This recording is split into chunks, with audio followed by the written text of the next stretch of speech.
Información, análisis y entrevistas. Profundidad con una mirada panorámica. En Línea 1. Muy buenos días. Bienvenidos a una nueva edición de Línea 1 en este viernes 12 de diciembre. Me encuentro acá a mi lado con mi compañera Daniela Figueroa Videla. ¿Cómo estás, Dani? Muy buenos días, Gonzalo Espinosa Bastías. ¿Cómo estás? ¿Haciendo de Alejandro Guillén? No, tú tienes tu propio lugar acá en Línea 1. ¿Cómo estás en este día viernes? Bien, súper. Por fin llegamos. Sí, contento de que sea viernes también. Y un viernes además especial, Gonza, porque ya 2 días, o sea, el domingo nos toca votar a todos, voto obligatorio y donde se va a definir el futuro de Chile. Así es, y vamos a estar haciendo una cobertura especial con Radio USACH y TV USACH para que nos sigan ese domingo.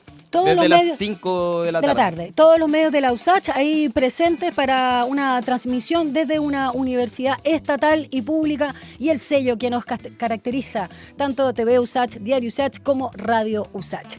Gonza, revisemos la temperatura porque está heladita la mañana. Antes de eso, le recordamos que Línea 1 se transmite por Radio USACH, la 94.5 y el canal 50.2 de la televisión digital abierta, además de diariousach.cl, TV USACH en el 50.1, Zapping 173, Mundo 522 y pueden seguirnos en nuestras redes sociales y plataformas digitales en @Radio USACH y @TV USACH. Así que ahora comenzamos con Línea 1 oficialmente. Somos Línea 1, como dice Alejandro Guillén, que hoy no nos pudo acompañar, pero vuelve ya el día lunes y va a estar, como tú señalabas, también el domingo con Mirna Schindler en esta transmisión especial el día de las elecciones presidenciales. Vamos con la temperatura. Yo me estaba adelantando, compañero, porque está súper fresco y yo acá te tengo con aire acondicionado, pero afuera tenemos 14 grados con 6 décimas. Está bien parecido al día de ayer. Exacto. Nublado, cubierto, pero no hay llovizna, como también vimos unas gotitas pocas que hubo ayer. La tarde se va a despejar, misma tónica de la jornada del jueves. Y el fin de semana, veamos el extendido, según la Dirección Meteorológica de Chile, que a veces no coincide con la app que uno tiene del tiempo en el celular. Claro. Acá dice que mañana sábado la temperatura en la capital también va a ser una máxima de 26 grados, parecida a la de hoy donde vamos a tener 27, 13 la mínima, nubosidad parcial durante toda la jornada y el domingo, el día de elecciones, no hay pronóstico o probabilidad de lluvia al 50%, que es lo que decía Weather u otras aplicaciones en el celular. 24 dice la Dirección Meteorológica para el domingo como máxima, 13 la mínima y también cierta nubosidad parcial. Veamos las callecitas de Santiago antes que nos cuentes la pregunta del día, Gonza. Veamos cómo están las callecitas. Yo siempre digo que el día viernes se comportan distinto. Anda la gente media, no sé, preocupada, como que se acabe el día. Uno parte el día queriendo que se acabe. Anda más apurado el viernes la gente. ¿No es cierto? Sí. Todo. Y hay gente que sale, que vive fuera, entonces también se produce taco, sobre todo en las autopistas. A ver, restricción de pista derecha y central en Vespucio Norte al oriente, kilómetro 23, sector Los Chevers. Esto debido a camión detenido por fallas mecánicas, solo pista izquierda habilitada, congestión en la comuna de Quilicura. En la autopista central hay un auto detenido en la ruta 5 al sur, kilómetro 7,5, sector Lovalle, ocupando la pista derecha, así que conducir con precaución. Y lo último que te cuento. Por semáforo apagado en Américo Vespucio, Gonza, con las Gualtatas. Esto en la comuna de Vitacura, debido a corte de energía eléctrica, así que durante la madrugada el poste fue derribado tras choque de vehículo y están a la espera de que llegue en él. Así que esperen bien sentados. Y el metro está funcionando bien, no hay ningún incidente, así que la hora punta, toda la red se encuentra disponible. Pregunta del día, compañero. Vamos con la pregunta del día que dice relación con esta pregunta. La pregunta del día dice relación con otra pregunta. Es que es cierto, así fue. Que le hizo la periodista Constanza Santamaría a la candidata del oficialismo, Janet Jara. En el debate de Anatel, con respecto a su deuda del TAC. Esta deuda que ella había, admitido en el debate Archi. Sí, lo había admitido, sí. Exacto, que era una deuda relativamente alta, que llamó la atención. Sí, 600 lucas. Sí, dijo que 600 lucas. Y bueno, Constanza Santamaría le preguntó de por qué se había demorado tanto en pagar esta deuda en circunstancias de que eso no era así. Entonces, la periodista salió a explicar este error a través de un video donde dio cuenta de dónde ella había obtenido esta información. Por lo tanto, pueden responder en nuestras redes sociales, @Radio USACH y @TV USACH, sobre qué les parece esta explicación de la periodista a la pregunta que le hizo a Janet Jara. Tenemos 3 alternativas. ¿Cuáles son? La primera es, dañó su candidatura. La segunda es, fue innecesaria la pregunta. Eso. Y la tercera es un gesto noble por parte de Constanza Santamaría aclarar esto. Claro, porque las fuentes no eran las correctas y esto generó de alguna manera un daño a la candidata Janet Jara, que ¿te acuerdas que Anatel dijo insólito? Esto es una fake news. Una fake news y estaba pero muy como complicada y ella admitiendo y todo se sintió muy mal en ese momento. Así que lo puedes responder en @TVUSACH, @RadioUSACH. Cuando son las 7:36, vamos con las principales noticias de esta jornada de viernes 12 de diciembre. Titulares en línea 1. La candidata Janet Jara realizó este jueves su cierre de campaña en la Plaza Vicuña Maquena de Coquimbo, donde reiteró su compromiso con un crecimiento que llegue a la mesa de todos los chilenos. Destacó su propuesta de un ingreso vital de 750.000 pesos, acompañado de un plan de apoyo a las pymes para asegurar su sostenibilidad. Con este acto, Jara puso fin a sus actividades antes del balotaje de este domingo en una contienda considerada altamente competitiva. Por su parte, el candidato republicano José Antonio Kast realizó su cierre de campaña en el sur, en Temuco, donde llamó a sus adherentes a defender los votos y a movilizarse para evitar posibles irregularidades. En su discurso reiteró sus propuestas de seguridad, prometiendo endurecer la persecución de la violencia rural y asegurar que los prófugos sean encontrados. Kast cerró la actividad reforzando su llamado a la participación y afirmando que su proyecto busca recuperar el orden y la tranquilidad del país. El Instituto Nacional de Derechos Humanos cuestionó duramente la propuesta del candidato José Antonio Kast de realizar expulsiones masivas de migrantes que podrían separar a padres e hijos. Su director, Jerko Ljubetic, señaló en conversación aquí con Línea 1 de Radio USACH que separar a niños de sus familias es una de las acciones más inhumanas y calificó la idea como incomprensible. Además, criticó que el debate migratorio en la campaña presidencial ha sido poco profundo y que varias propuestas carecen de enfoque de derechos humanos y serían inviables en la práctica. El ex subsecretario del Interior, Manuel Monsalve, reaccionó al cierre de la investigación penal en su contra por presuntos delitos sexuales, luego de que la Fiscalía Centro Norte notificara al tribunal el término de las diligencias a más de un año de indagatoria. Ahora el Ministerio Público tiene 10 días para decidir si presentará una acusación formal. Monsalve criticó que la resolución se conociera primero por la prensa y no por las partes, y no descartó pedir la reapertura de la causa, señalando que evaluará con su defensa si la investigación está realmente agotada. Y en el ámbito internacional, Nicolás Maduro calificó como piratería naval criminal la operación de Estados Unidos que incautó un buque con crudo venezolano frente a las costas del país. El operativo realizado por el FBI, Seguridad Nacional y la Guardia Costera con apoyo del Pentágono fue rechazado por el gobierno venezolano. Maduro también denunció el secuestro de los tripulantes y acusó a Washington de usar operativos antidrogas como pretexto para acciones destinadas a derrocarlo. El hecho aumenta la tensión diplomática entre ambos países. Y relativo a lo mismo, la Casa Blanca confirmó que Estados Unidos busca incautar el petróleo transportado por el buque retenido esta semana frente a Venezuela en una operación conjunta del FBI, Seguridad Nacional y la Guardia Costera con apoyo del Pentágono. La portavoz Caroline Leavitt señaló que la nave será llevada a un puerto estadounidense para iniciar el proceso legal de decomiso, subrayando que la carga de petróleo es un asunto distinto al proceso de confiscación del barco. Washington no entregó más detalles sobre las razones del decomiso ni los plazos de las diligencias. El presidente ruso Vladimir Putin sostuvo una llamada con Nicolás Maduro en la que expresó su solidaridad con Venezuela y respaldó al gobierno frente a la creciente tensión con Estados Unidos tras la reciente incautación de un buque petrolero venezolano. Según el Kremlin, Putin reafirmó su apoyo a las políticas de Maduro para proteger la soberanía del país. 7:40.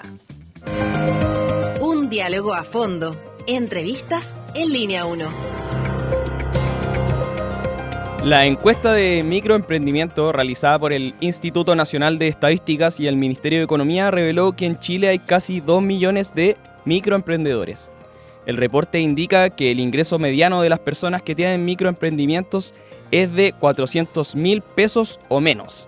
Y para hablar de este tema, ¿con quién vamos a conversar? con el que sabe de este tema y otros tantos en el mundo laboral, David Bravo, director del Centro UC de Encuestas y Estudios Longitudinales. ¿Cómo estás, David? Muy bienvenido a Línea 1. Muy buenos días. Hola, muy buenos días, Daniela, Gonzalo. Gracias por acompañarnos.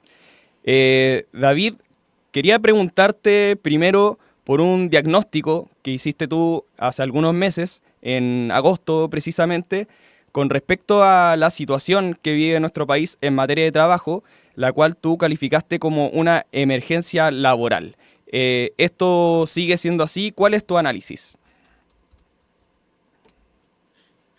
Mira, para esto hay que usar los indicadores básicos. Si tú tomas los dos indicadores clave, que son, uno es la tasa de ocupación, o sea, qué porcentaje de la población en edad de trabajar en Chile tiene un empleo. Hoy día ese porcentaje, 56,7%, todavía está por debajo de lo que teníamos antes de la pandemia.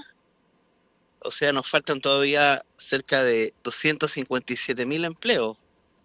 Seguimos todavía rezagados, ¿ah? Vamos siendo como casi el único país de América Latina que todavía no vuelve a su situación previa al mercado laboral ante la pandemia. Pero no solamente esta tasa es inferior a ese momento, sino que cuando miramos para atrás, la tasa de ocupación que tiene Chile es tan baja como la que teníamos en el año 2010, año en el que había una crisis, veníamos saliendo de la crisis financiera y estábamos con el terremoto, ¿ya? O sea, es un indicador de crisis. Y si miramos el otro indicador, que es la tasa de desocupación, la tasa de desocupación, el último dato es 8,4%, y llevamos 34 meses seguidos en Chile con tasas sobre el 8%, una tasa sobre lo que teníamos antes de la pandemia, pero no solo eso, sino que tenemos que ir de nuevo para atrás. Hay que retroceder 15 años para encontrar en el país un periodo en el que teníamos tasas sobre 8%, que fue el 2010. Entonces, los indicadores que tenemos no son para felicitarse, son indicadores que se producen en situaciones de crisis del mercado laboral, y pienso que si bien hemos tenido mejoramiento, esos mejoramientos han sido marginales, no han cambiado la película. Lamentablemente vamos a terminar este gobierno, sin haber recuperado esta tasa de ocupación prepandemia, y tampoco vamos a obtener la meta modesta que se puso el gobierno, que era de tener 700.000 empleos en su mandato. Perfecto. Con respecto a eso mismo, ya que hablas del término del gobierno, quería preguntarte, ¿cuál es el principal desafío que va a tener la siguiente administración en términos laborales, sobre todo para reactivar que hayan más puestos de trabajo disponibles? Mira, el elemento, si quieres, positivo que veo que ha ocurrido en este periodo de elecciones es que por lo menos todas las candidaturas han hablado del tema del empleo. Sí. Hoy día se reconoce que de manera más directa en algún caso y otros menos directa, pero se reconoce que es un tema.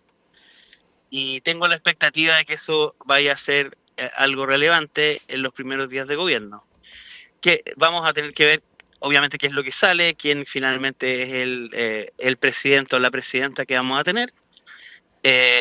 Y mi expectativa es que este tema se pueda abordar.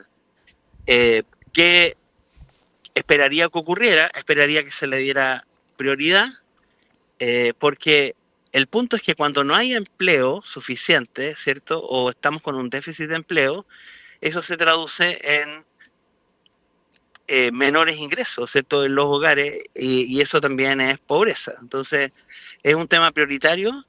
Por supuesto que depende mucho del crecimiento económico, pero como se ha visto, no ha bastado. Se ha recuperado el crecimiento económico en Chile.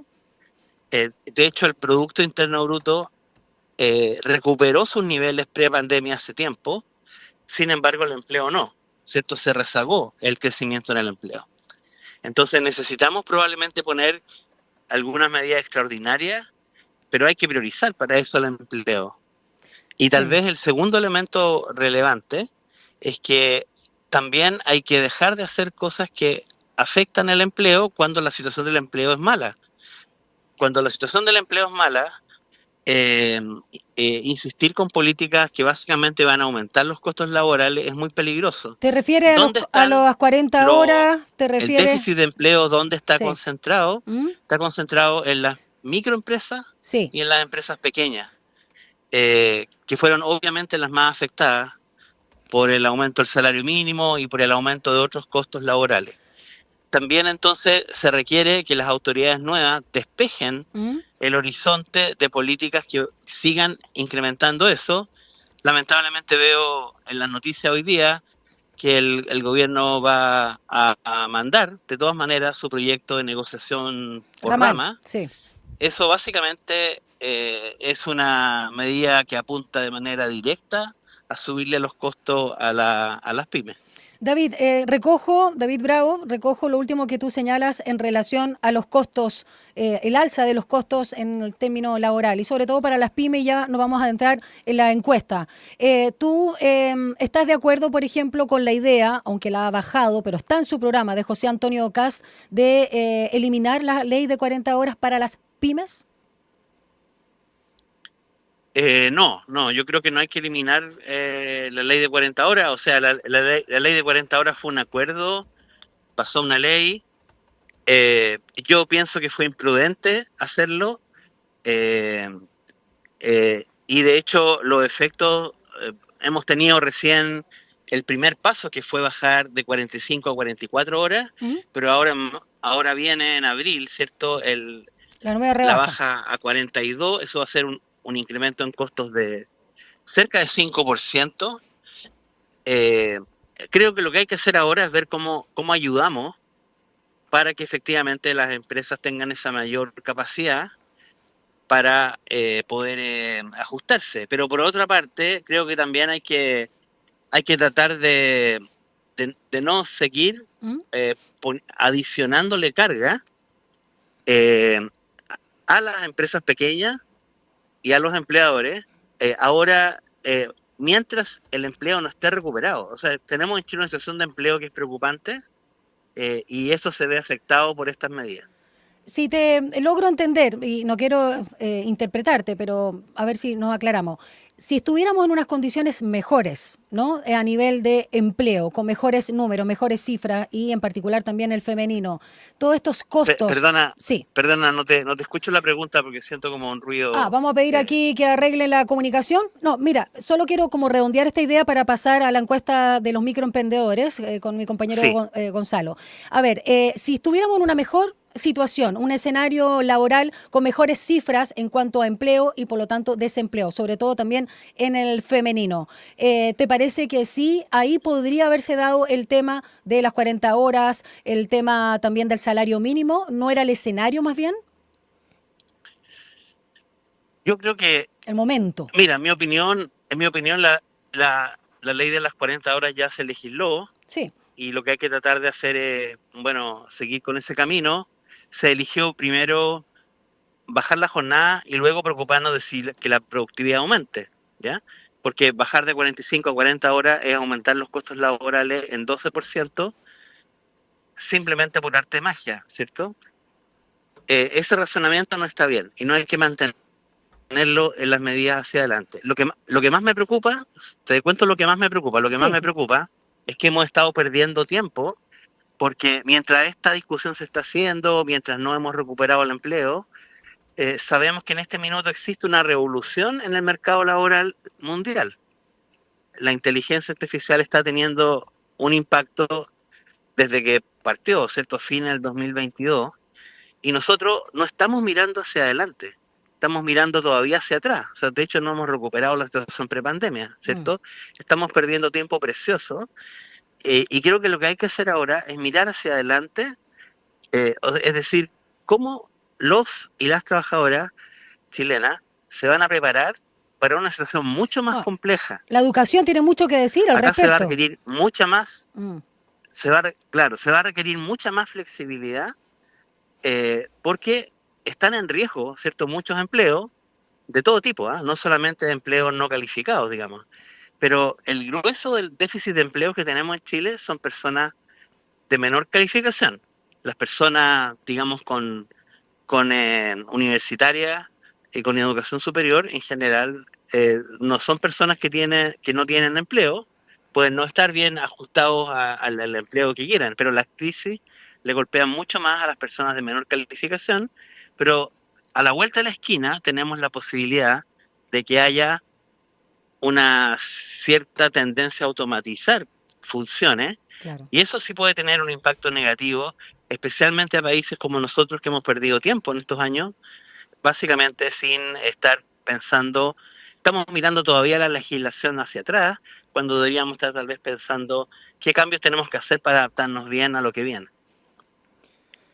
Con respecto a esta encuesta de microemprendimiento que hizo el INE con el Ministerio de Economía, que revela que hay casi 2 millones de emprendedores y que el ingreso mediano es de 400.000 pesos, llama la atención que el ingreso mediano sean 400.000 pesos porque a uno le da la impresión de que con ese ingreso una persona no alcanza a pagar las cuentas o a vivir, llegar a fin de mes.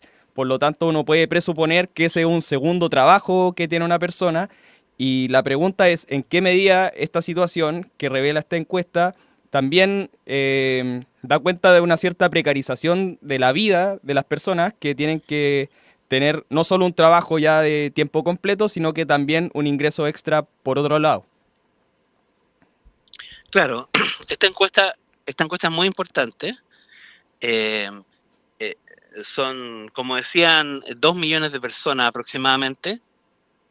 Son personas que trabajan como independientes por cuenta propia y son también personas que se les llama también microemprendedores porque son personas que son empleadores, solo que claro, si tú miras por ejemplo en los datos del INE, 40% de esas personas que son empleadores tienen solo un trabajador. El máximo es 10. Para ser microemprendedor es máximo 10, ¿no? Trabajadores, para que entendamos. Claro, sí, están considerados solamente los empleadores de hasta 10 personas, digamos, trabajando, ¿cierto? Pero el grueso está en 60% tiene 1 o 2 personas contratadas. O sea, en verdad son emprendimientos muy, yo diría, como, bueno, son bastante informales, la mayor parte son informales. O sea, digámoslo de otra manera, son producto de la necesidad en gran medida, ¿cierto? La mitad de estas personas, vemos en la encuesta, dice que inició este emprendimiento por necesidad, ¿no? Exacto. Y una buena parte de este trabajo, en realidad la gente lo hace en sus viviendas. O en la calle, ¿cierto? ¿Qué nos revela eso, entonces, David? Perdona, ¿qué nos revela eso? Que sean personas que por necesidad requieren justamente armar un microemprendimiento y donde tú bien señalabas, la mayoría, el 54,2%, de hecho desarrolló su actividad económica de manera informal. ¿Qué nos está diciendo del mercado laboral o del Estado chileno en la materia con esta necesidad? Mira, esta encuesta es muy importante porque es sobre un segmento de los trabajadores que es el que mayormente no tiene cobertura de seguridad social, son los que no trabajan en una empresa y por lo tanto tienen menos probabilidades también de ser formales, son los que tienen poca cobertura. Por ejemplo, estas son personas que trabajan y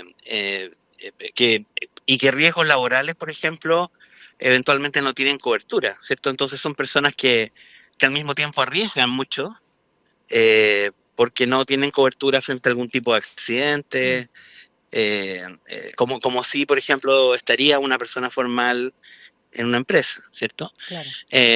Entonces, es muy relevante esto porque toda la discusión sobre cómo aumentamos la formalidad en Chile es una discusión que ahora se ha hablado mucho, pero se ha hecho nada en un buen tiempo, y este es el grupo al cual hay que apuntar.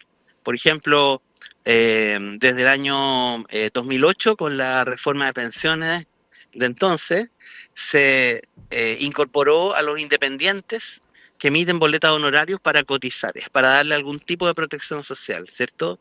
Bueno, eso es una fracción muy pequeña de este grupo.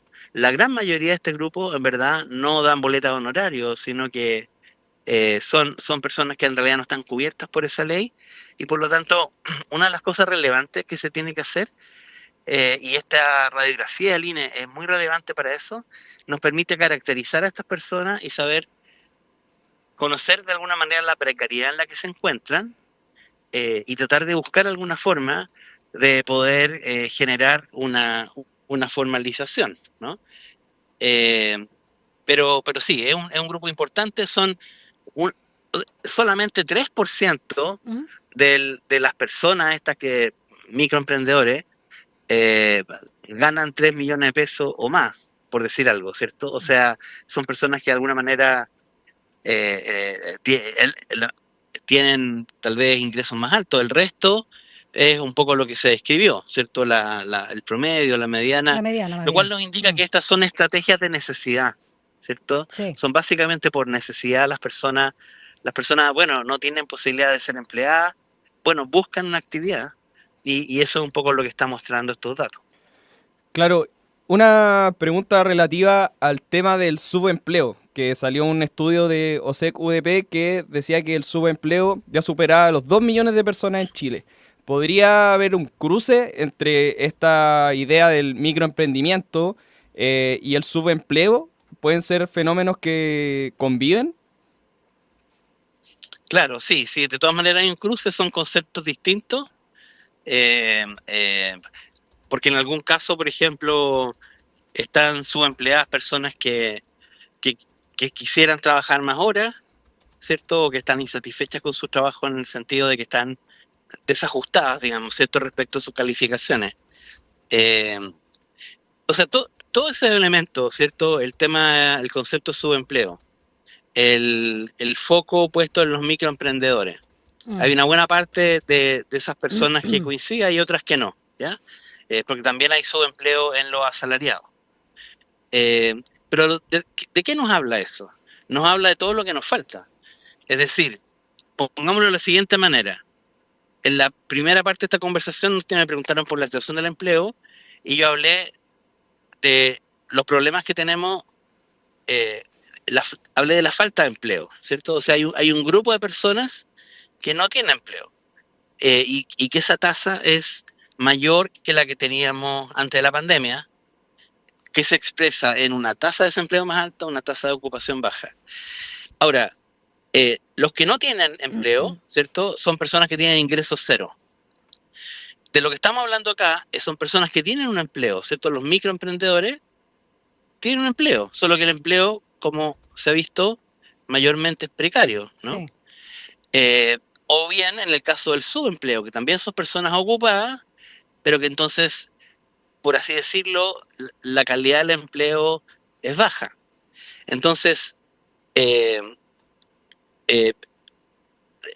todo va junto, pero también hay que pensar que cuando en el mercado laboral no nos preocupamos del mercado laboral y no nos preocupamos de los indicadores de crisis y del termómetro que marca fiebre hace rato, ¿cierto? Con la alta desocupación, la baja tasa de ocupación, lo que eso implica también es que tampoco hay presiones de mercado para que las personas que están ocupadas mejoren también su situación, ¿no? Entonces, cuando hay un problema de falta de empleo, eso afecta a todo el mundo, a los que no tienen empleo, evidentemente, pero también a los que tienen un empleo. El mejor modo de que se mejoren las condiciones laborales es en una economía con pleno empleo, cosa que estamos bastante lejos en este minuto, ¿no?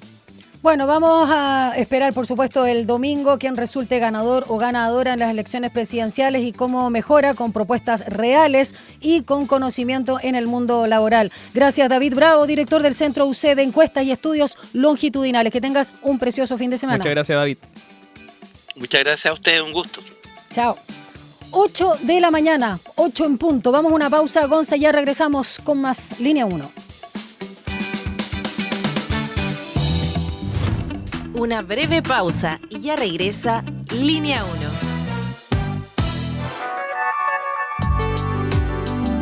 Es la hora en Radio USACH. 8 de la mañana, en punto. La historia es parte de lo que hoy somos y hacemos en el Zoo Nacional. Educamos sobre la fauna silvestre de Chile y del mundo. Trabajamos por la conservación de la biodiversidad mediante programas especializados. Aportamos a la ciencia impulsando investigaciones y conocimiento. Rehabilitamos a más de 1000 animales silvestres al año. Celebramos un siglo al servicio de la conservación, de la educación y del encuentro entre las personas y la naturaleza. Zoo Nacional, 100 años de recuerdos que nos unen. La nueva ley integral no tiene nombre, pero para mí se llama Ley Claudia, como yo. Y para mí se llama Ley Fernanda. Ley Daniela. Ley Valentina. Mónica. Sofía. Camila. Sara. Francisca. Villaray. Teresa. Carolina. Una nueva forma de abordar la violencia contra las mujeres. Una ley que no lleva el nombre de una sola, porque es una ley en nombre de todas. Conoce la nueva forma de abordar la violencia contra las mujeres en leyintegral.cl. Ministerio de la Mujer y la Equidad de Género. Gobierno de Chile. Chile avanza contigo. Si tus pases te van al córner como los míos o más lejos y no logras el gol, tu lazo con el fútbol es romántico. Entonces Reino Fútbol es para ti. Una conversación íntima sobre el mundo del balompié. Reino Fútbol todos los domingos a las 16 horas a través de Radio Usach. ¿Qué lugar tiene la ciencia en los grandes debates de hoy? Hola, aquí les saludan Macarena Rojas Ábalos y Fernando Ortiz. Y queremos invitarles cada viernes a la 1 de la tarde a La Sociedad de la Ciencia, un programa que invita al diálogo y a la reflexión en torno al quehacer de la academia y cómo esta conversa con los distintos actores de nuestra sociedad. Y imaginar una sociedad más justa. La Sociedad de la Ciencia, cada viernes a las 13 horas por la 94.5. Radio Usach. Nuevas voces, nuevas formas de escucharnos.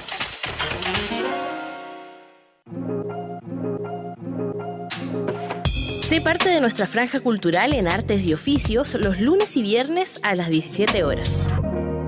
Teatro, danza, música, cine, artes visuales, literatura, tradición y vanguardia.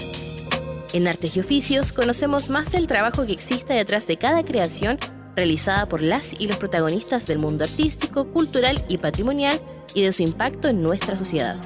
La invitación es a discutir la cultura con todas sus aristas. Juntémonos en la 94.5 los lunes y viernes a las 17 horas. Radio Usach, nuevas voces. Estamos de regreso en Línea 1. Titulares en Línea 1. La candidata Janet Jara realizó este jueves su cierre de campaña en la Plaza Vicuña Maquena de Coquimbo, donde reiteró su compromiso con un crecimiento que llegue a la mesa de todos los chilenos y chilenas. Destacó su propuesta de un ingreso vital de 750.000 pesos, acompañado de un plan de apoyo a las pymes para asegurar su sostenibilidad. Con este acto, Jara puso fin a sus actividades antes del balotaje de este domingo en una contienda considerada altamente competitiva. Por su parte, José Antonio Kast realizó su cierre de campaña en Temuco, donde llamó a sus adherentes a defender los votos y a movilizarse para evitar posibles irregularidades.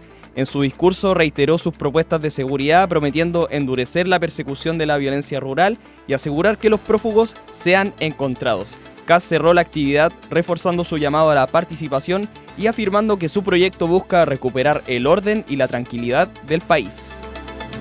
El INDH o el Instituto Nacional de Derechos Humanos cuestionó duramente la propuesta del candidato José Antonio Kast de realizar expulsiones masivas de migrantes que podrían separar a padres e hijos. Su director, Jerko Ljubetich, señaló en conversación con Línea 1 de Radio Usach que separar a niños de sus familias es una de las acciones más inhumanas y calificó la idea como incomprensible. Además, criticó que el debate migratorio en la campaña presidencial ha sido poco profundo y que varias propuestas carecen de enfoque de derechos humanos y serían inviables en la práctica. Y el ex subsecretario del Interior, Manuel Monsalve, reaccionó al cierre de la investigación penal en su contra por presuntos delitos sexuales, luego de que la Fiscalía Centro Norte notificara al tribunal el término de las diligencias a más de un año de indagatoria. Ahora el Ministerio Público tiene 10 días para decidir si presentará una acusación formal. Monsalve criticó que la resolución se conociera primero por la prensa y no por las partes, y no descartó pedir la reapertura de la causa, señalando que evaluará con su defensa si la investigación está realmente agotada. Y en el ámbito internacional, Nicolás Maduro calificó como piratería naval criminal la operación de Estados Unidos que incautó un buque con crudo venezolano frente a las costas del país. El operativo, realizado por el FBI, Seguridad Nacional y la Guardia Costera con apoyo del Pentágono, fue rechazado por el gobierno venezolano. Maduro también denunció el secuestro de los tripulantes y acusó a Washington de usar operativos antidrogas como pretexto para acciones destinadas a derrocarlo. El hecho aumenta así la tensión diplomática entre ambos países. Y la Casa Blanca confirmó que Estados Unidos busca incautar el petróleo transportado por el buque retenido esta semana frente a Venezuela en una operación conjunta del FBI, Seguridad Nacional y la Guardia Costera con el apoyo del Pentágono. La portavoz Caroline Leavitt señaló que la nave será llevada a un puerto estadounidense para iniciar el proceso legal de decomiso, subrayando que la carga de petróleo es un asunto distinto al proceso de confiscación del barco. Washington no entregó más detalles sobre las razones del decomiso ni los plazos de las diligencias. 8:06. Un diálogo a fondo. Entrevistas en Línea 1. Bueno, lo vimos nosotros, Gonzalo, que a inicio de este mes un grupo de 236 artistas, no quise dejar a nadie fuera, firmaron una carta en apoyo a Janet Jara, candidata de la coalición Unidad por Chile, que como sabemos este domingo, 14 de diciembre, se va a enfrentar en las urnas con José Antonio Kast. En la misiva, las y los firmantes señalan que hay una serie de riesgos para el mundo de la cultura si resulta electo el candidato del Partido Republicano. La misiva pública, que cuenta con nombres de destacadas escritoras y escritores, artistas plásticos, actores y actrices de cine y televisión, entre otros, señala que ante este escenario no nos mantenemos al margen y llamamos a defender el pluralismo, los derechos humanos y la libertad y dignidad humanas.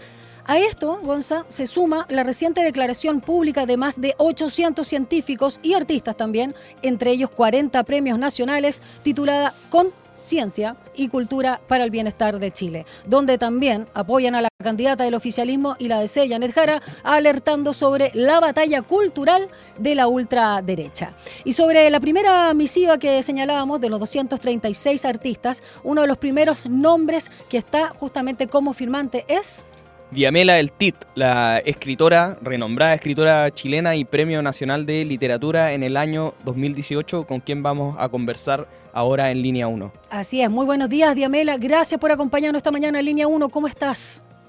Hola, buenos días, bien, ¿y ustedes? Bien también. Muy bien, gracias. Muy contentos de que hayas aceptado nuestra llamada porque queríamos hace tiempo conversar con los firmantes y qué mejor que contigo, que estuviste bajo y contra la dictadura de Pinochet en este prestigioso colectivo artístico llamado CADA y bueno, y todo lo que ha sido tu obra.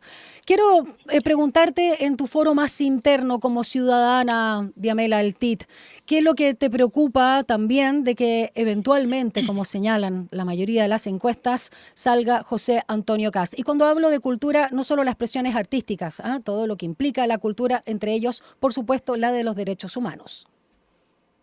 Mira, en realidad el problema más agudo de esta elección, si sale el candidato Kast, es que no sabemos realmente cuáles son sus mecánicas de gobierno, ¿no? Porque hay toda una nube oscura a la cual se ha negado a dar cuenta de qué va a ser, digamos, a nivel de recorte de gastos, salvo saber que su asistente o su consejero principal ha dicho que la administración pública son parásitos, ¿no?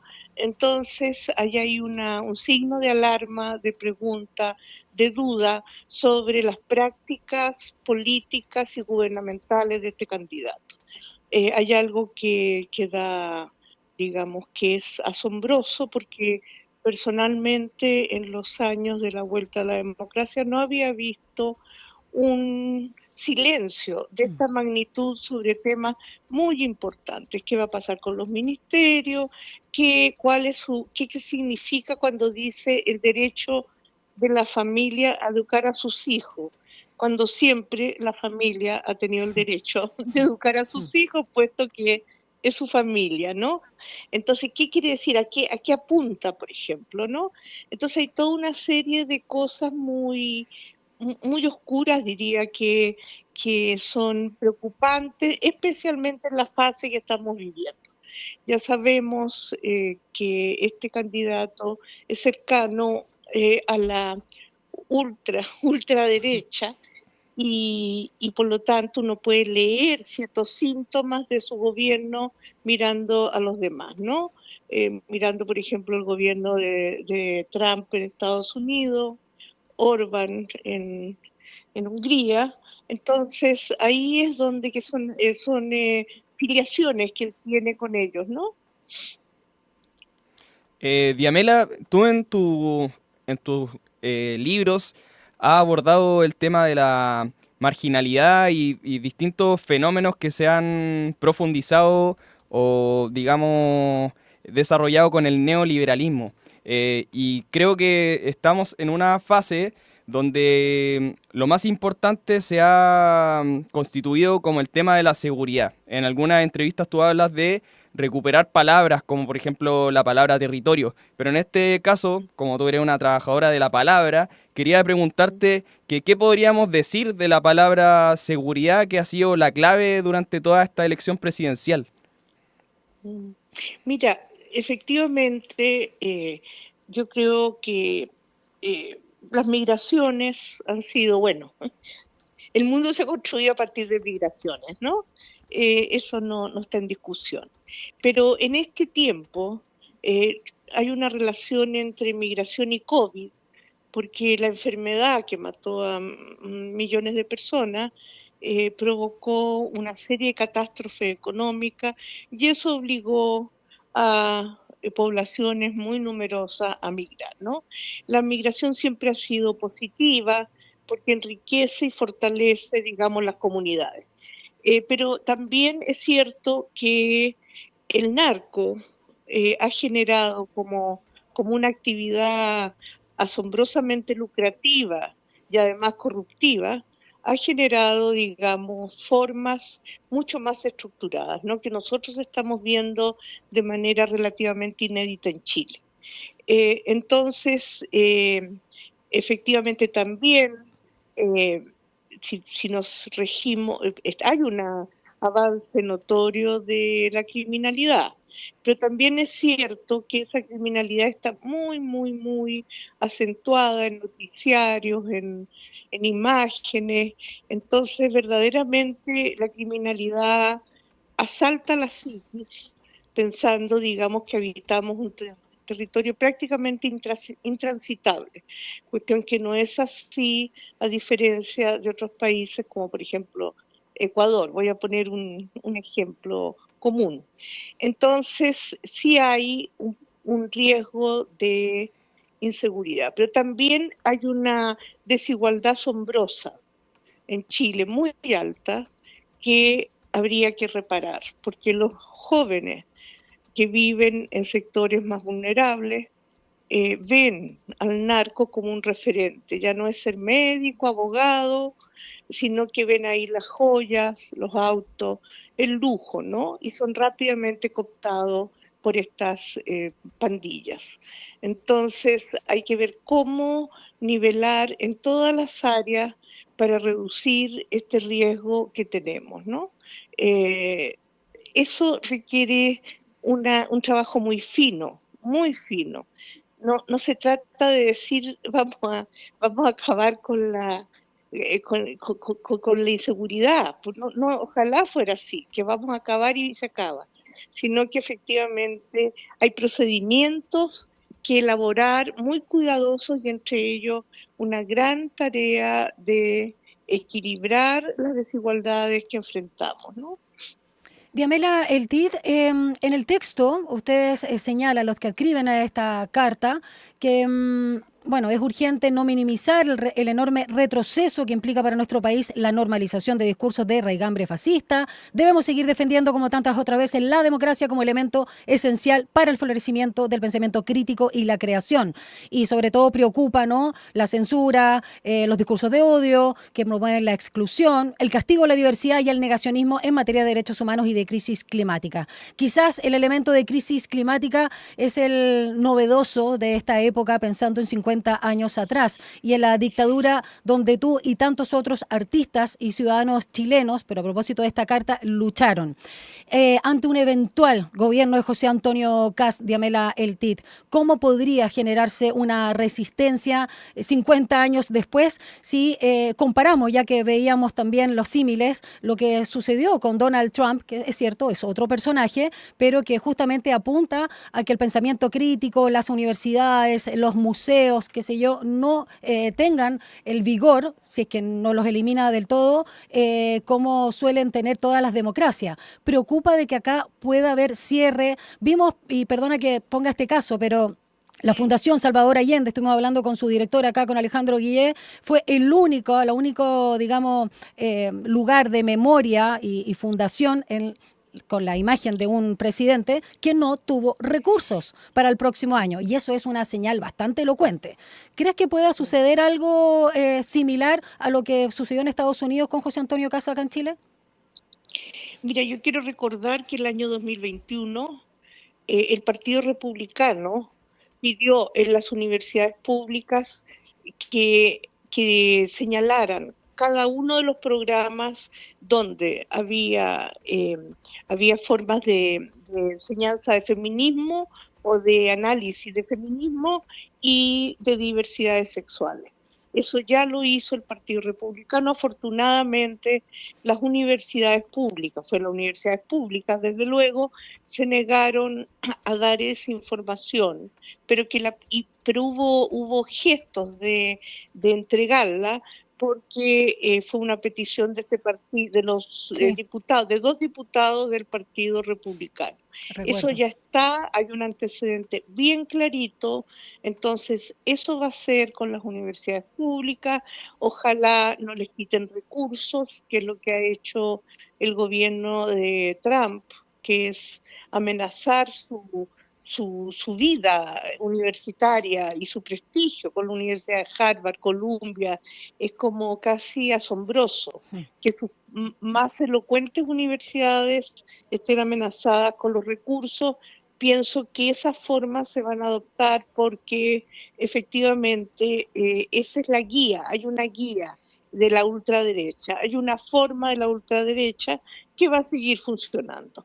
Y en cuanto a programas, eso ya se hizo el año 2021. Lo hicieron 2 diputados del Partido Republicano.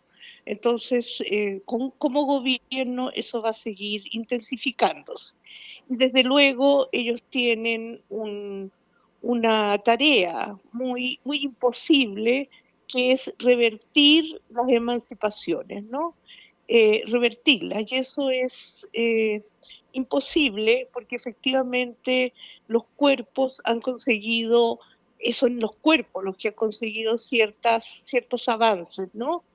Siempre insuficientes, pero los han conseguido. Las mujeres, a pesar de todos los tiempos que han luchado, todavía prácticamente todas, sino en todas las partes del mundo, las mujeres ganamos menos al mismo trabajo que los hombres, aunque se han establecido derechos muy importantes. Como dijo en una entrevista antigua, cuando era candidato el Kast, dijo que había solo una cosa peor que el comunismo, que para ellos es algo vivo de los años 50 del siglo pasado, que era el feminismo. Entonces, hay ahí, o la señora que acaba de salir senadora diciendo que cómo sacar a las niñas del feminismo, o las confusiones, precisamente ahora que usted nombra la familia Allende, entre Isabel Allende, escritora, y Isabel Allende, senadora, donde las dos, de manera insólita, son tratadas como pungas. Vanessa Kaiser hizo eso, comentario. Impresionante, ¿no? Sí. que le diga pungas. Increíble. Que lo diga como ella se define, con doble doctorado. Que senadora electa, si eso es lo más preocupante, Diamela, perdón la interrupción. Claro, que una persona con 2 doctorados acuda a esa fórmula para definir a 2 personas que han tenido una trayectoria familiar y literaria importante, que las trate de pungas. Es algo que tenemos que pensar, ¿no? Porque efectivamente eso está fuera de los parámetros del cargo que consiguió, ¿no? De una senadora. Con respecto a expresiones que ocupa el candidato Kast como el gobierno de emergencia, ¿qué tipo de análisis puedes hacer tú respecto a esa situación? Porque, digámoslo, tú combatiste a la dictadura desde el arte, en un contexto donde también ese concepto, el estado de excepción, por decirlo así, que también podríamos decir un estado de emergencia, también estaba presente y era parte de la vida social. Mira, yo pienso, y es algo que me ha dado vuelta, por las intervenciones del candidato, que él nunca se repuso de haber perdido la elección con el presidente Gabriel Boric, ¿no? Es una herida que quedó abierta en él, muy notoria, porque tiene una obsesión mucho más que lo analíticamente pertinente sobre el presidente. Yo pienso que no se repuso de haber perdido esa elección, ¿no? Y que es esa pérdida de elección lo que lo ha movido todos estos años acumulando, digamos, resentimiento, ¿no?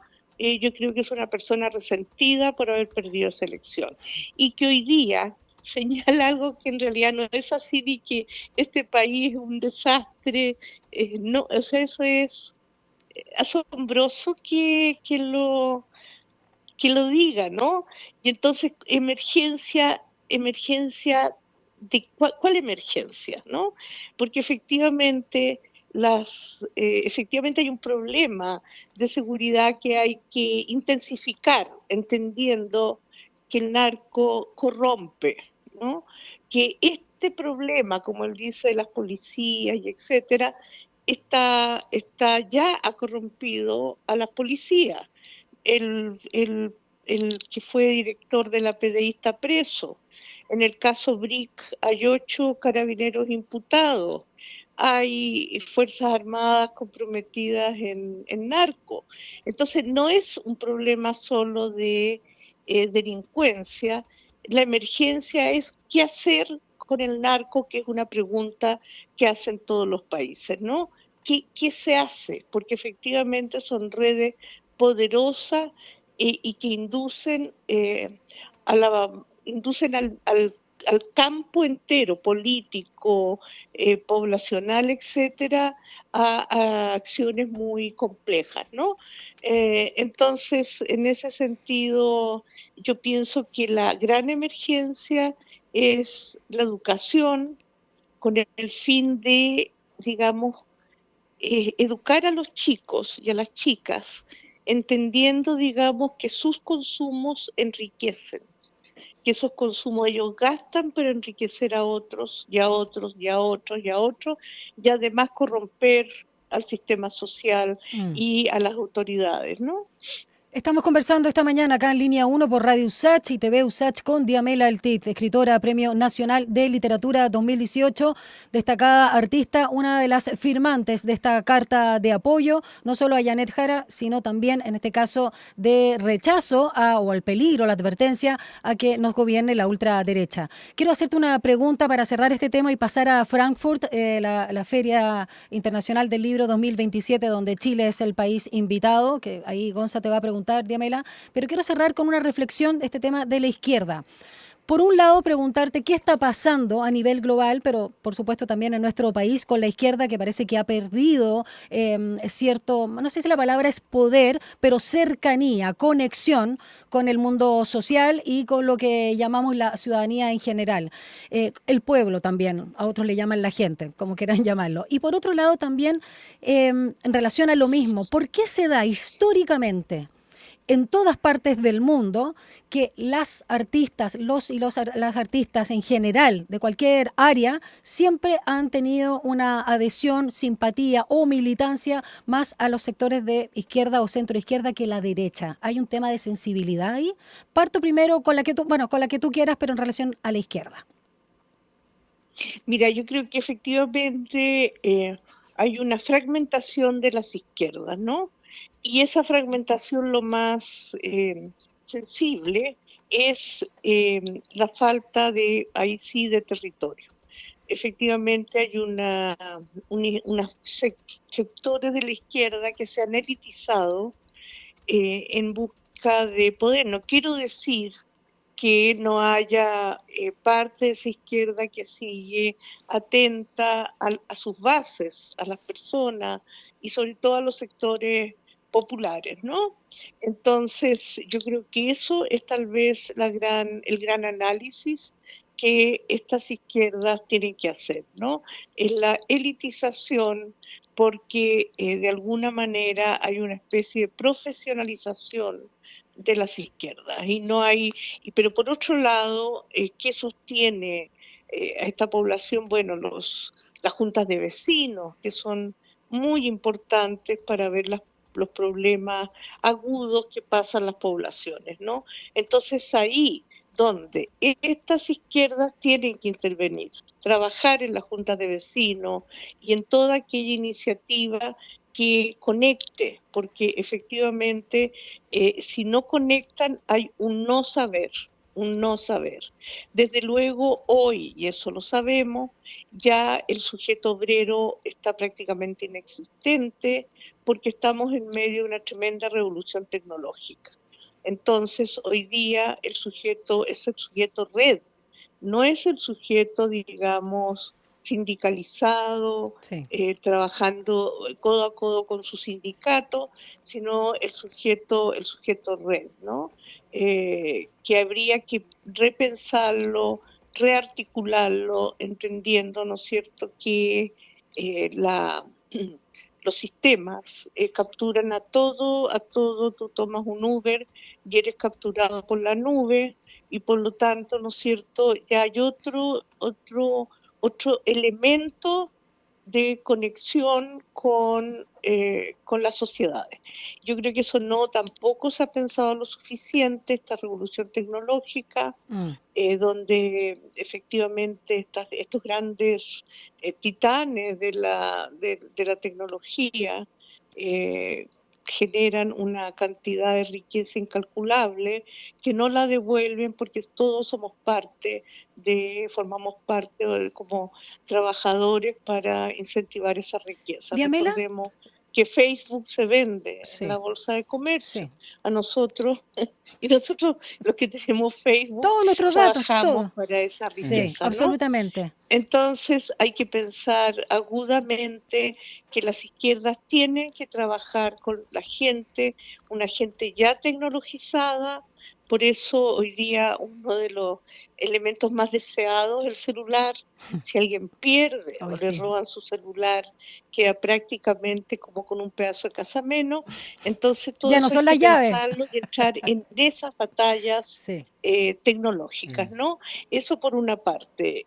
Lo otro que me preguntaste, perdón. La afinidad histórica y transversal en el mundo, ¿no?, de la izquierda con el mundo de las artes o de la cultura. Perdón, no te oí bien porque parece que se fue un poquito el sonido. Básicamente para izquierda en relación a el mundo de las culturas, que se da una afinidad, digamos, natural. Sí, mira, lo que pasa es que en general, cuando nosotros trabajamos cuestiones simbólicas, porque trabajamos cuestiones simbólicas, ¿verdad? Nosotros construimos a partir de universos simbólicos, ¿no? Con poética y estética. Por lo tanto, la manera de construir es entender o tratar de entender o pensar el mundo que habitamos, y eso no excluye. Eso no es excluyente, no es clasista. Entonces, por lo tanto, ahí no funciona como eje central la clase, sino más bien los elementos simbólicos que trabajan en las tareas que cada artista emprende. Entonces tiene una visión, yo creo que esa izquierdización de los artistas, que siempre ha sido así y ahora sigue siendo así, eso lo ha demostrado, es por ese universo simbólico que nos permite una cosa que es muy importante, que es ver al otro y a la otra. Pasando al tema de la Feria del Libro de Frankfurt 2027, esta feria que había sido bien polémica porque... Ya tuvo hartos traspiés. Claro. Sí.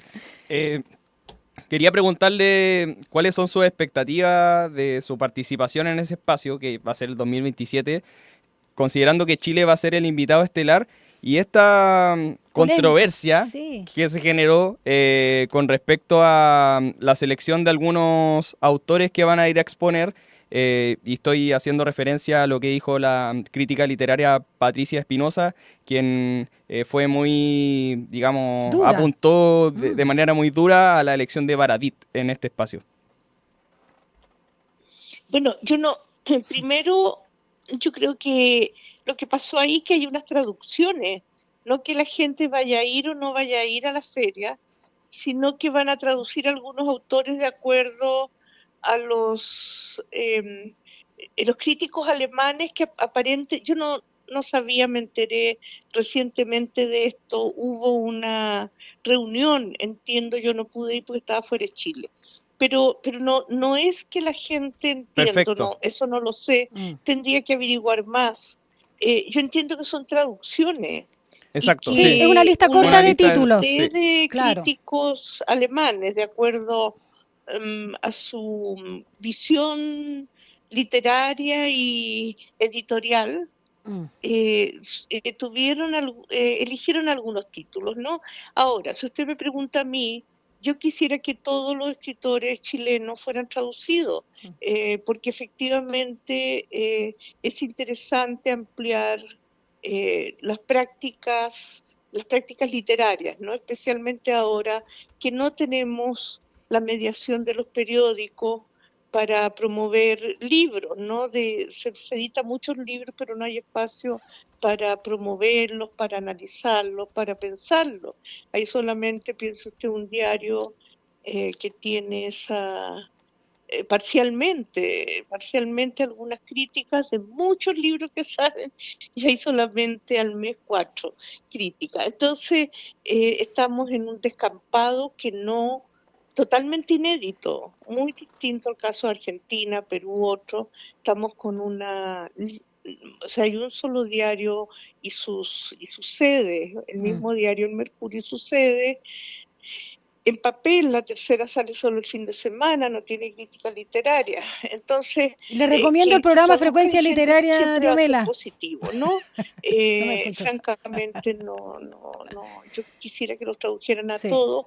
Y cada lector y cada crítico en Alemania verá qué piensan de esos libros, ¿no? Que pueden ser críticas muy favorables o desfavorables, pero en principio mi idea, sinceramente, es que traduzcan a la mayor cantidad de gente posible. Gracias, Diamela. Bueno, el título que se va, digamos, a presentar con esta traducción en alemán y otros idiomas en la Feria de Frankfurt 2027, donde Chile es el país invitado de honor, de Diamela Altit, es Sumar. Así que un libro del año 2018. Muchas gracias, Diamela Altit. Te paso el dato que nosotros tenemos un programa que tenemos acá conversaciones literarias, pero en realidad no solo literarias, de todo tipo de libros, que se llama Frecuencia Literaria. Te paso el dato también para que lo escuches. Muchas gracias.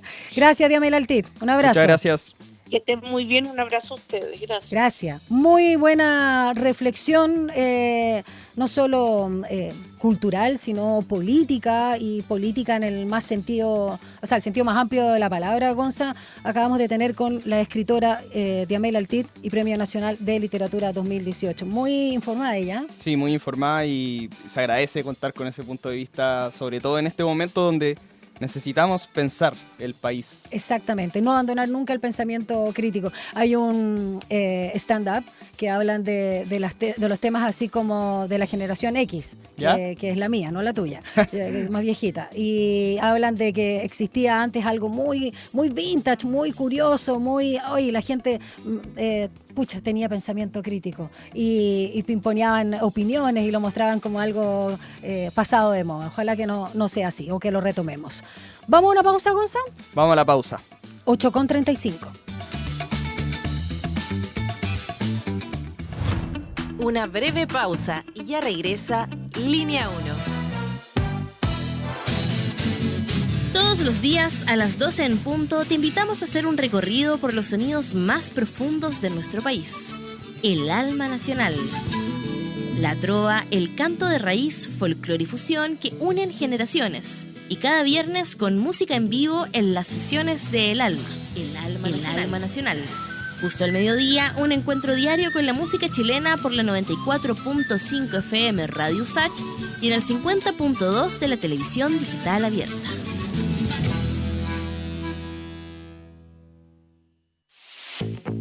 Este 2025 te invitamos a Somos Expertas, Nuestra Voz. En esta segunda temporada podrás seguir conociendo las historias de vida de distintas mujeres expertas, sus trabajos, estudios e investigaciones que buscan hacer de este mundo un lugar mucho más justo. Conéctate a Somos Expertas, Nuestra Voz, cada miércoles y sábado a las 13 horas por la 94.5 FM, el canal 50.2 de la televisión digital abierta y en nuestras plataformas digitales. Radio Usach, Nuevas Voces. Cada domingo a la 1 de la tarde, una reunión imperdible con esas melodías y canciones que dejaron una huella en nuestras vidas. No quiero soñar 1000 veces nada se pierde, todo se transforma. Te invitamos a viajar en el tiempo por los más diversos ritmos y géneros musicales junto a Ecos del Ayer, música para recordar. Ecos del Ayer. No lo olvides, Ecos del Ayer, cada domingo a la 1 de la tarde por Radio Usach, Nuevas Voces.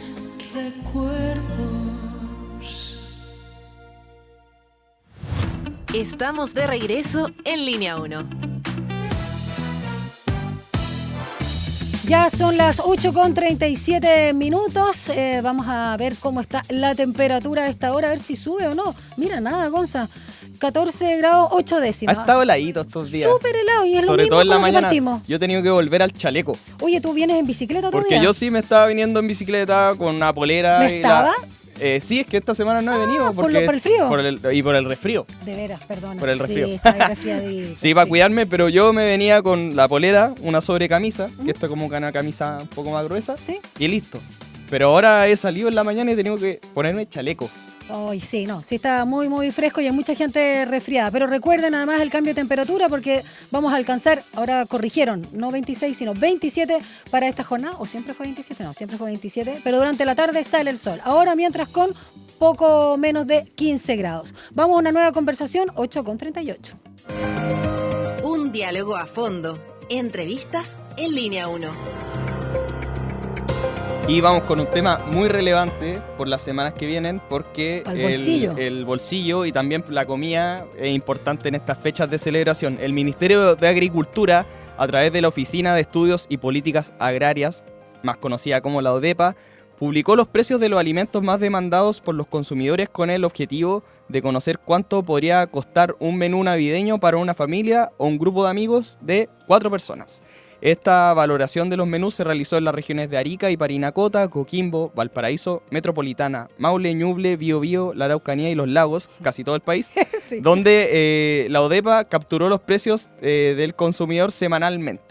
Así que, ¿con quién vamos a conversar de esto. Con una alta autoridad para saber la importancia también, no solo los precios, cotizar, comparar y lo que se puede ahorrar para el menú navideño. Vamos a conversar con Ignacia Fernández, la ministra de Agricultura, que está ya en contacto con nosotros. Ministra, muy buenos días, gracias por acompañarnos.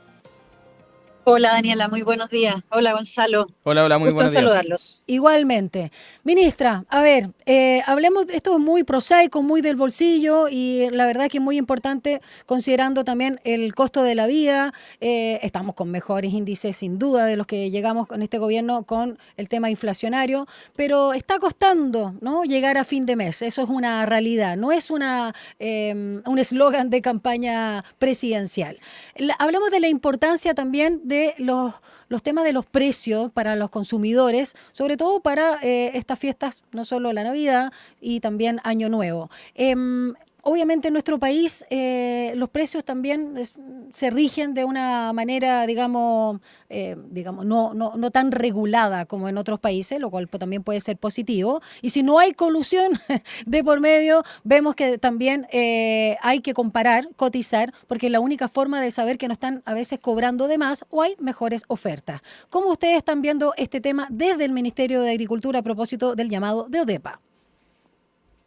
Sí, eso que tú, lo último que señalas es muy importante. Nosotros, no solamente ahora para efectos de las canastas de fin de año o también hacemos algo similar, sino que a lo largo de todo el año estamos capturando los precios en el mercado, tanto en los mercados mayoristas como en ferias libres, en supermercados, en las distintas regiones del país, para ofrecerle justamente a los consumidores, ¿cierto?, a todos nosotros, opciones de precios y de la información de cómo van evolucionando los precios en el mercado de productos que vienen del sector agrícola y ganadero también. Entonces, o sea, por lo tanto, de carnes, frutas y verduras, justamente para que, en el fondo, hacer una ayuda al bolsillo, ¿no? Para que las personas puedan comparar, puedan saber dónde encontrar mejores oportunidades para planificar de mejor forma sus compras y poder a veces encontrar ahorros muy importantes, como de hecho los estamos encontrando ahora para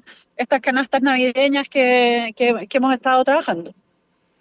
¿Y qué sería, digamos, la mayor diferencia de precio en alimentos que han identificado? ¿Qué productos? Claro. Mira, ahora para estas canastas navideñas evaluamos 2 menús que varían según el tipo de carne que consideran y todas incluyen además papas, ensaladas, los aliños, marraqueta y pan de Pascua. Y encontramos diferencias de precios que pueden ir pensando en estos menús para 4 personas hasta 7.000 pesos de diferencia, ¿ya? El costo final de la canasta más barata la encontramos en la región del Biobío por poquito más de 30.100 pesos y las canastas más caras llegan incluso a 37.000 pesos, ¿cierto? Dependiendo no solo de la región, sino que también de las combinaciones de carne que se incluyen, pero sobre todo algo que es muy, muy importante pensando, Daniela, en lo que tú decías sobre la importancia de llegar a fin de mes, ¿cierto? Y de ayudar al ahorro familiar según los canales de venta, ¿eh? Para comprar frutas y verduras todo el año y también para esta fecha es mejor comprar, es más económico en las ferias libres, en los mercados mayoristas que en los supermercados. Ministra, estos menús navideños, considerando que son para 4 personas, con un valor mínimo de supermercados, y después vamos a dar las coordenadas para que la gente lo vea, considera la semana 49 del año, que es del 1 al 4 de diciembre recién pasado. Pero nos estamos acercando al 24 y al 31 de este mes y sabemos que a los chilenos de Chilean Way siempre vamos a comprar a última hora y por lo general, por este tema de la oferta y la demanda, suelen subir los precios. ¿Es así? O sea, ¿podría variar esta canasta que se ha cotizado y se ha informado a través de ODEPA, de estos menús navideños, en ahora, esta semana o las que vienen antes de las fiestas? Sí, mira, a ver, también hay que ir por partes aquí lo que contiene la canasta. Para lo que tiene que ver con las verduras y también la fruta de temporada, no deberían haber alzas, sino que muy por el contrario van a ir bajando de precio. Porque estamos teniendo cada vez más abastecimiento de productos frescos y de temporada. El tomate, por ejemplo, que es un producto central, ¿cierto?, para las ensaladas de fin de año, ya está estamos empezando a recibir todo el tomate de la zona central del país. Y eso va a haber cada vez más disponibilidad y por lo tanto de aquí a la tercera, cuarta semana de diciembre debería estar aún más barato. Buenísimo. Distinto es la cosa con las carnes, porque ahí, bueno, por eso nosotros hacemos otra invitación y otro llamado importante que es anticipar las compras. La carne se puede guardar congelada y ahí sí corremos algún grado mayor de riesgo de que los precios vayan cambiando en función de, en el fondo, en la medida que haya más demanda, ¿cierto? Puede haber algunas alzas de precio. No tendría por qué haber, las condiciones de abastecimiento están totalmente normales. Mucha de la carne que nosotros consumimos, sobre todo la carne de vacuno, es importada, entonces proviene de otros países y ya está en el país. Entonces, en el fondo, por razones de oferta, digamos, no tendría por qué haber alza de precios, pero claro, como aumenta la demanda, a veces eso sí ocurre. Pero también ocurre, sobre todo en supermercados, ¿cierto?, que a veces encontramos como grandes ofertas de algunos productos que también vale la pena estar mirando para poder comprar anticipadamente, como decíamos, de repente congelar. Y en el fondo tener otra urgencia menos estos últimos días de compras navideñas, no estar también pendiente de eso. En este estudio que hizo DEPA, dice que en comparación con los costos del año 2024, hay algunos precios que se han incrementado. Por ejemplo, la posta negra o el trutro entero de pollo. Y le quería consultar con respecto a eso, ministra, de qué factores han incidido en el alza del precio de las carnes, porque uno va al supermercado y la verdad es que en verdad se siente en el bolsillo. Sí, la carne de vacuno especialmente está más cara. Las carnes blancas, el que estamos considerando en los menús, tanto la carne de cerdo como de pollo, las alzas son bien marginales, algo de incremento hay, pero muy poquito, menos de hecho de lo que ha aumentado el IPC. Pero la carne de vacuno sí vemos alzas más importantes que tienen que ver con, en el fondo, los valores internacionales. Viste que les comentaba hace un ratito que parte importante de la oferta de carne que consumimos en el país de carne de vacuno es importada y impulsados por el fondo una alta demanda, no en Chile, sino que a nivel global los precios internacionales han subido y, por cierto, claro, eso lamentablemente se refleja también en el mercado interno. Ministra, sacándola de este tema y viendo uno más amplio y sobre todo con el debate político a puertas de las elecciones, ya estamos en las vísperas de lo que va a ser el balotaje, preguntarle qué es lo que está pasando también en el mundo agrícola, el campo, ¿no? Como un lugar que usted señalaba hace un mes en el diario El País, que es un trabajo poco atractivo para la población nacional, sobre todo considerando las temporadas que se vienen ahora en el verano, bueno, también lamentablemente no solo de trabajos para temporeros y temporeras, sino también, valga la redundancia, la temporada de incendios, que también obviamente afecta al agro. Pero en el mundo, el tema laboral, ¿qué está pasando con esa propuesta que recuerdo que hizo el presidente de la Sociedad Nacional de Agricultura, Antonio Walker, respecto a la formalización laboral de extranjeros para trabajar en los campos de Chile? Y estamos hablando además del déficit, ¿no?, de 300.000 trabajadores. ¿Cómo se está abordando ese tema cuando ya estamos en la temporada de verano prácticamente? Bueno, estamos de hecho en plena temporada de cosecha agrícola. En este momento estamos con la cereza, ¿cierto?, en su máximo momento de cosecha. Vienen después carozos, otros productos y, por cierto, es por lo tanto el periodo de mayor demanda de mano de obra. Mira, la verdad es que la conversación a la que nos invita la SNA yo creo que es una conversación de más largo plazo, de carácter bien como más estructural, porque lo que hoy día estamos observando es que la cosecha está ocurriendo de buena forma. No hay dificultades en términos de contratación de mano de obra. El gobierno dispuso de un mecanismo que trabajó en conjunto con el sector privado el año 2023, que es la visa Mercosur, sobre todo para facilitar las condiciones de ingreso de temporada de personas provenientes de Bolivia. Y ese es un mecanismo que se está usando de muy buena forma, generando estas condiciones en el fondo, de acceso seguro, regular. Son personas que vienen con visa de trabajo contratadas por los packing, por las distintas empresas del rubro agrícola, que pueden durante un periodo de 2 años entrar y salir en múltiples ocasiones, por lo tanto entrar para el trabajo de temporada y después regresar a sus países. y que es de cero costo para los migrantes, digamos, o sea, para las personas bolivianas que vienen a trabajar el país. La invitación que hoy día nos ha hecho la SNA, y que de hecho es una conversación que estamos teniendo, es poder ampliar este mecanismo también a otras nacionalidades, pero también es cierto que es el propio sector privado el que en fondo cuando demanda mano de obra extranjera. Bolivia ha sido un país de referencia y de preferencia también para los productores. Entonces, yo diría que las condiciones se están dando y que el foco y el esfuerzo que tenemos que seguir haciendo todos los actores, el gobierno, el Estado, por cierto, pero el sector privado también con mucha fuerza, es a generar mejores condiciones de calidad para el trabajo agrícola. Ministra, una pregunta dentro de las noticias positivas de la última semana.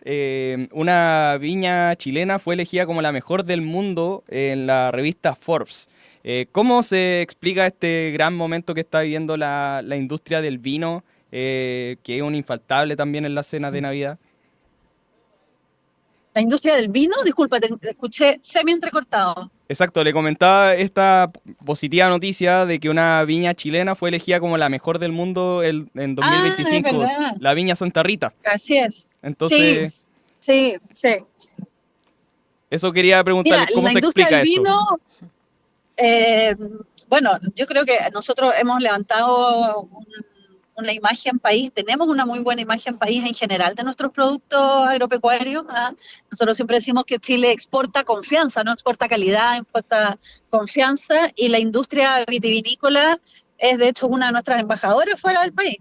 Tuvimos algunos años después de la pandemia bastante complicados en el sector por la baja de la demanda internacional, y sin embargo el sector ha hecho muy buen trabajo en la industria vitivinícola de reposicionarse con productos de alta calidad, con productos más premium. Entonces, a lo mejor hoy día, en el fondo, la apuesta estratégica del sector es un poco menos de volumen, pero más calidad en la agenda de exportación. Y eso se está notando mucho, se está notando con muy buenos resultados como el que tú hacías referencia, y de la mano de un trabajo que hemos venido haciendo en conjunto con el Estado para generar también mayores facilidades, certificaciones electrónicas en el fondo para el intercambio comercial, de manera tal de que los mercados que tienen potencial importante de crecimiento de la industria vitivinícola en el exterior se vayan ampliando también para ir pudiendo generar mayor volumen en el sentido de mayor calidad también en el extranjero. Ministra, faltó la copita de vino, las opciones de menú que hizo Odepa. Sí, pues si sin vino, en Chile se toma vino y del bueno. A propósito de lo que compartía nuestro compañero Gonzalo Espinosa. Toda la información para poder ver y cotizar, ¿no?, con este menú está en la home de Odepa, odepa.gov.cl, para que también ahí pueda hacer cundir también la plata, ¿no? El presupuesto. O el presupuesto. Así es, semana a semana los precios actualizados. Eso, y comparta, porque siempre es bueno compartir, sobre todo en esta fecha, no quedarse solamente con los mismos. Muchas gracias, ministra Ignacia Fernández, ministra de Agricultura. Gracias por acompañarnos. Muchas gracias. Que tenga precioso fin de semana. No, muchas gracias a ustedes, que tengan un muy buen día y buen fin de semana. Abrazo. Un saludo. Chao. 8:52, revisamos la agenda para esta jornada. Las noticias que marcarán la jornada. Ahora, la agenda del día.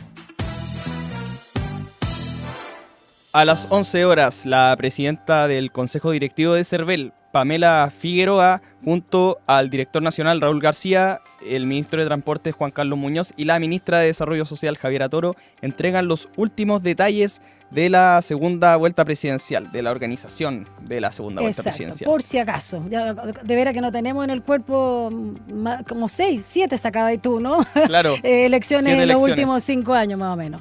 Bueno, a las 11 horas el alcalde de Estación Central, Felipe Muñoz, junto al delegado presidencial metropolitano Gonzalo Durán, el gobernador de Santiago Claudio Rego, el subsecretario de Seguridad Pública Rafael Collado y la subsecretaria de Prevención del Delito Carolina Leitao encabezan la presentación del Plan Navidad Segura 2025 de la comuna, acá en Estación Central. Importante porque siempre en las ferias navideñas en los últimos años han habido enfrentamientos, riñas, tiroteos. ¿Te acuerdas que como que se incendió también el árbol de Pascua acá al frente? De Navidad, perdón. Ya, ¿y qué pasa al mediodía? Al mediodía el presidente Gabriel Boric junto a diversas autoridades participan en la ceremonia de aniversario 130 del Consejo de Defensa del Estado. Importante también ahí efeméride de alguna manera. Vamos a recordar que este domingo 14 de diciembre desde las 15 horas te invitamos a ser parte de la jornada de elecciones presidenciales en Decisión Chile 2025. Una transmisión conjunta de los medios de la USACH con debate, con análisis y participación ciudadana. Si no te pierdas este especial por Radio USACH 94.5, diariousach.cl y TV USACH en el canal 50.1 de la televisión digital abierta y todas nuestras plataformas digitales y redes sociales, porque tu voto importa. Decisión Chile 2025. Contratado. Increíble. Ya, vamos con los resultados de la pregunta del día antes de despedir el programa y dar paso a Enlace USACH, que hoy lo conduce nuestro compañero, el productor, periodista, voz radial masculina de la radio, Felipe Barra. Vamos con los resultados de la pregunta del día, que tenía relación con esta pregunta que le hizo Constanza Santamaría a Janet Jara por su deuda del TAC y la explicación que hizo ella del error que hubo en la formulación de la pregunta, porque se presuponía que Janet Jara no había pagado muy tarde sus deudas, pero eso no era así. Eso. Entonces le preguntamos a nuestro público qué le parecía esta situación. Un 0% señaló que es un gesto noble. Nadie le prestó ropa. Nadie le prestó ropa. Un 22% señaló que dañó la candidatura de Janet Jara y un 78% dijo que fue innecesaria la pregunta. Bueno, sí, muchos dicen en relación a eso, ¿no? Que ¿por qué? Ya lo habían hablado antes y nadie le preguntó por las platas en Panamá a José Antonio Castro. O sea, claro, guardemos las proporciones. Y tanto que hay para preguntar. Y tanto que hay para preguntar. Nos despedimos haciendo un saludo especial, querido Gonza, y sobre todo agradecimiento a dos futuros, ya son periodistas en la práctica, pero les falta el título porque son parte de nuestra casa de estudio, dos periodistas que nos han acompañado en la puesta al aire de esta mañana. Se trata de Diego Zúñiga y Fabián Barrera, estudiantes de los USACH, nuestros distinguidos becarios de Radio USACH. Muchas gracias por habernos acompañado, gracias a todos por su sintonía, que tengan un precioso fin de semana. Recuerden, Enlace USACH hoy con Felipe Barra, y será hasta la transmisión del día domingo acá con los medios de la USACH. Chao, Gonzalo. Chao, nos vemos.